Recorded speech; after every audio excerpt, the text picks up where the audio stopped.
Hi guys. सो इस समय पर चल रहा है भैया बहुत ही क्रूशियल टाइम, एग्जाम से जस्ट पहले का समय जब हम सभी लोग बिजी होते हैं अपनी प्रिपरेशन को और एक नेक्स्ट लेवल पर लेकर जाने के लिए। लेकिन कई बार मैंने देखा है कि रिवीजन में हम सब कुछ डालते हैं, अपनी जान डालते हैं, एफर्ट डाल रहे हैं, number of hours long long sitting भी कर रहे हैं। लेकिन हमारी जो रिवीजन की स्ट्रेटेजी होती है ना बेटा, वो सही नहीं होती, जिसके कारण कहीं ना कहीं हमारा जो रिजल्ट आता है वो वैसा नहीं आ पाता जैसा कि हम चाहते हैं।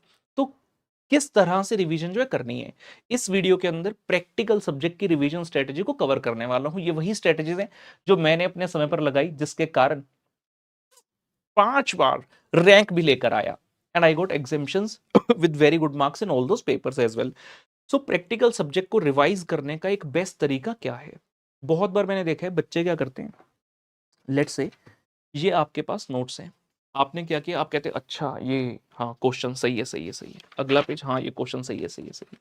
This is not the way to do a practical subject. Practical subject नाम में ही प्रैक्टिकल है, आपको लिख लिख कर करना पड़ेगा। एग्जाम में क्या पढ़ने के नंबर हैं या लिखने के नंबर हैं? पुत्र लिखने के नंबर हैं, तो हमें लिख कर तैयारी करनी होगी। एक सबसे बड़ी गलती जो बिल्कुल बेसिक मिस्टेक है, बच्चों को यही नहीं पता होता कि रिवीजन कहां से करनी है।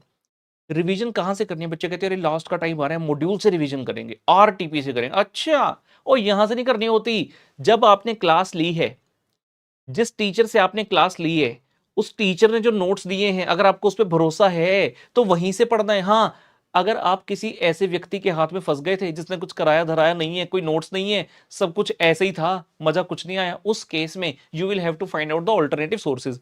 मैं अपने बच्चों के लिए तो बता दूं, अगर आपने मुझसे क्लास ली है तो भाई जो चीजें मैंने आपको करवाई हैं, जो किताबें मैंने आपको दी हैं, वहीं से आपको रिवीजन करनी है। सबसे पहली बात तो ये हो गई। दूसरी चीज मैंने क्या बोला, आपको जो चीजें पुत्र लिखकर करनी है। जब आप लिखकर करोगे, अब बच्चे ने इतना सुन लिया कि लिखकर करनी है, सर ने बोला है रफ वर्क की तरह कर रहे हो, बस किसी तरह आंसर मैच करना है।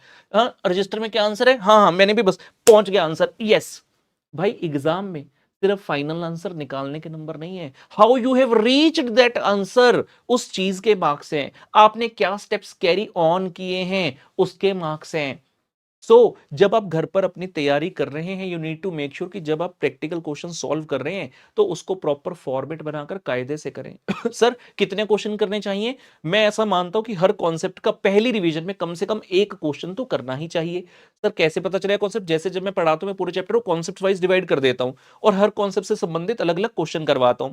तो मेरे उसके अनुसार हर कॉन्सेप्ट का आपको मिनिमम एक क्वेश्चन करना चाहिए। जब आप सेकंड रिवीजन पर पहुंच जाओगे तो हर चैप्टर में जितने भी क्वेश्चंस हैं, मतलब उसमें से आपने फर्स्ट रिवीजन में बेसिकली जितने किए उसका 50% करने चाहिए, और थर्ड रिवीजन में हर चैप्टर से एक या दो क्वेश्चन करके देखना चाहिए। बिकॉज एग्जाम में क्या होता है बेटा, आई हैव ऑब्जर्व, आप क्वेश्चन पढ़ते हो एग्जाम में, क्वेश्चन समझ में आ गया, आंसर पता है, लेकिन जब पेन उठाते हैं ना लिखने के लिए, ये पता ही नहीं होता कि आंसर को प्रेजेंट कैसे करना है। ये एक सबसे बड़ी दिक्कत है, जिसके कारण बहुत सारे बच्चे एग्जाम्स आते हुए भी उतने नंबर नहीं ला पाते जितना उनके अंदर पोटेंशियल था।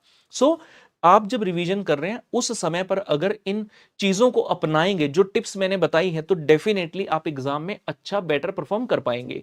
साथ ही साथ ये भी देखा गया कि जब आप एग्जाम देने जाते हैं, एग्जाम आपका पूरा ही नहीं होता। हाँ, ऐसा कुछ नहीं है कि एग्जाम पूरा होने पर ही पास होंगे, लेकिन जितना ज्यादा अटेम्प्ट कर पाओ उतना बेटर है। अगर कोई बच्चा 70 का करके आ रहा तो भाई बेटर है कि तो 90 का कर देता, 95 का कर देता, 100 का कर देता। तो एग्जाम अटेम्प्ट करने में भी आपको बहुत ज्यादा हेल्प मिलेगी अगर आप चीजों को घर पे जब प्रिपरेशन कर रहे हैं तो लिखकर अगर आप देखते हैं। साथ में सारे के सारे वर्किंग नोट कायदे से बनाए होने चाहिए। वर्किंग नोट्स की टैगिंग करना बड़ा जरूरी होता है। आपने मेन आंसर किया, उसके बाद 4 वर्किंग नोट बनाए हैं, तो कौन सा वर्किंग नोट मेन आंसर में किस चीज के लिए है वो भी बताना बड़ा आवश्यक है। मतलब जब आपने आंसर अपना प्रेजेंट किया, उसके अंदर जिस पॉइंट के साथ वर्किंग नोट 1 है, तो उस पॉइंट के ब्रैकेट में WN1 लिखना चाहिए कि वर्किंग नोट नंबर 1 इस चीज के लिए, similar for WN2, 3 and 4 and so on पुत्र। ठीक है जी, तो इस तरह से अपनी तैयारी को आगे बढ़ाइए, डेफिनेटली सक्सेस आपको मिलेगी। साथ ही कमेंट सेक्शन में दसना तुम्हारा व्यू पॉइंट क्या है, आप अपनी तैयारी प्रैक्टिकल सब्जेक्ट की किस तरह से करते हैं। बाकी all the very best from my side, bye bye.